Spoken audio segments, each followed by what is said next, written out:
আসসালামু আলাইকুম। ইটালির কাগজ ওঠা শুরু হয়ে গেছে। ফ্লুসি ২০২৪-এর মূল অবস্থা আস্তে আস্তে কিন্তু উঠতেছে। তো আলহামদুলিল্লাহ অনেক বড় সুখবর আমাদের জন্য।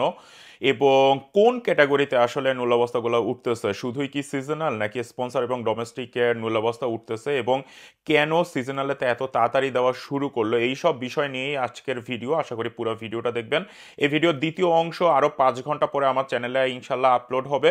সেখানে আমি কথা বলবো ২০২৪-এর মূল অবস্থা ওঠা শেষ কিনা, কোন কোন শহর থেকে কত মিনিটের মূল অবস্থা এখন উঠতেছে, সেই ব্যাপারগুলো নিয়ে আলোচনা করব। গুরুত্বপূর্ণ ওই ভিডিওটাই আশা করি আপনারা সবাই দেখবেন।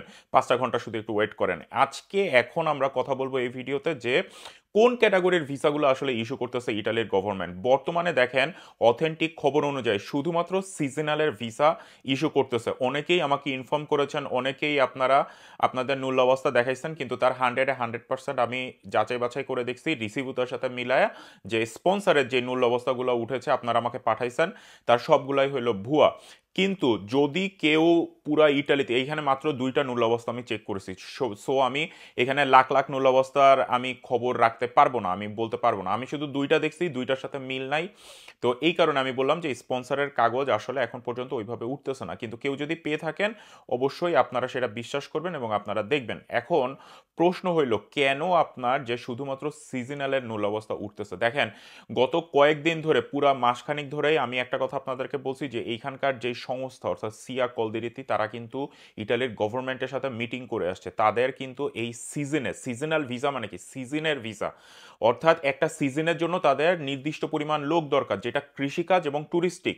আপনারা বিশ্বাস করেন কি পরিমাণ লোক সমগ্র ইউরোপ থেকে যে ইটালিতে ঘুরতে যায় এই সামারে, এবং তাদের কি পরিমাণ লোকের যে দরকার হয় আপনারা বিশ্বাস করবেন। এটা শুধুমাত্র যে এগ্রিকালচার তা কিন্তু না, এগ্রিকালচারের পাশাপাশি বর্তমানে আপনার কিন্তু টুরিস্টিক কাজের জন্য প্রচুর পরিমাণ লোকের দরকার তাদের। এই কারণে দেখেন ২০২৪ সালে নর্মাল পুরো 35টা দেশের জন্য তারা 41,000 লোকের কোঠা দিয়েছে এগ্রিকালচারে, এবং পাশাপাশি 31,000 লোকের কোঠা দিয়েছে তারা হলো টুরিস্টিক কাজের জন্য। অর্থাৎ সমুদ্রের পাড়ে, পাহাড়ে, যে কোনো জায়গায় যেসব রেস্টুরেন্টগুলো তারা এখন ওপেন করবে, অথবা পাব, ডিস্কো, বার, অনেক কিছু তারা ওপেন করবে, সেইখানে কিন্তু তাদের এই সিজনের জন্য 6 মাস অথবা 9 মাসের জন্য তাদের কিন্তু প্রচুর লোক দরকার। এই কারণে সরকার থেকেই একটা নির্দেশ আসছে, যত তাড়াতাড়ি সম্ভব এদের কাগজগুলো যাতে দেওয়া হয়, এবং তারা যাতে ভিসা নিয়ে যথাসময়ের মধ্যে ইটালিতে প্রবেশ করতে পারে।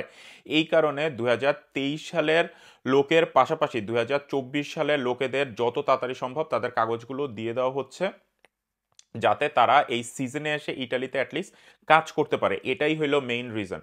স্পন্সর এবং ডোমেস্টিকের ক্ষেত্রে যেটা হয়, আপনাদের কাগজপত্রে যদি একটু ঝামেলা থাকে, তখন কিন্তু আসলে আপনাদের মূল্যাবস্থাগুলো ওঠে না। এখানে কিছু আনপালে সার্টিফিকেট লাগে, মালিকের সব কিছু ঠিক হওয়া লাগে, অবশ্যই কৃষিকাজের ক্ষেত্রেও সব কিছু ঠিক থাকা লাগে, কিন্তু এইটার যাচাই বাছাই প্রক্রিয়াটা তুলনামূলক স্পন্সর এবং ডোমেস্টিকের থেকে একটু ইজি।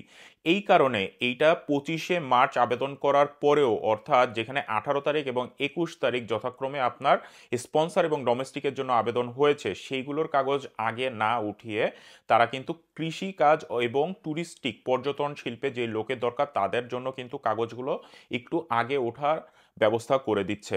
এটাই হলো মেইন কারণ। এবং আর একটা জিনিস আমি আপনাদেরকে বলে দেই, আপনারা কিন্তু, যেহেতু ইটালির গভর্নমেন্ট তাদের অ্যাম্বাসিদেরকেও এই নির্দেশটা দিচ্ছে যে যত তাড়াতাড়ি সম্ভব, 2023 সালে তারা কিন্তু অনেক বড় ফ্যাসাদে পড়ছিল। 2024 সালে জানি সেম সিচুয়েশন না হয়, তার কারণ এটা বিজনেস।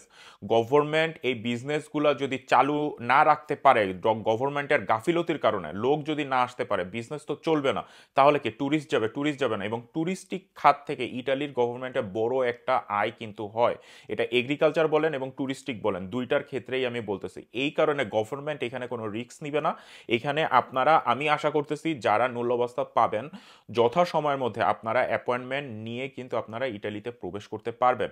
এখন দেখেন, অনেকেরই কাগজ আটকা আছে, আপনারা এটা বলে থাকেন, কিন্তু এই সময় থেকে এইটা আশা করি আর হবে না। অর্থাৎ ফেক মূল্যাবস্থা এটা আগেই ধরা খেয়ে যাবে, কাগজের আর ওই জমা পড়ার যে একটা সিরিয়াল ছিল সেইটা বন্ধ হয়ে যাবে, এবং আপনারা আশা করি যথা সময়ের মধ্যে ইটালিতে প্রবেশ করতে পারবেন। তো এইটুকুই ছিল আজকের ভিডিও, এবং দ্বিতীয় ভিডিওতে আমি আসলে আরও গুরুত্বপূর্ণ বিষয় নিয়ে কথা বলবো যে কোন ক্যাটাগরিতে আসলে আপনার কাগজগুলা আম, উঠতেছে, 2023-এর কাগজ কি দেওয়া বন্ধ হয়ে গেছে কিনা, এবং কত মিনিটের কাগজগুলো উঠতেছে এবং কোন কোন শহর থেকে উঠতেছে। আশা করি ওই ভিডিওটা আপনারা দেখবেন। এখন আমি বিদায় নিচ্ছি। আল্লাহ হাফেজ, আসসালামু আলাইকুম, ভালো থাকবেন সবাই।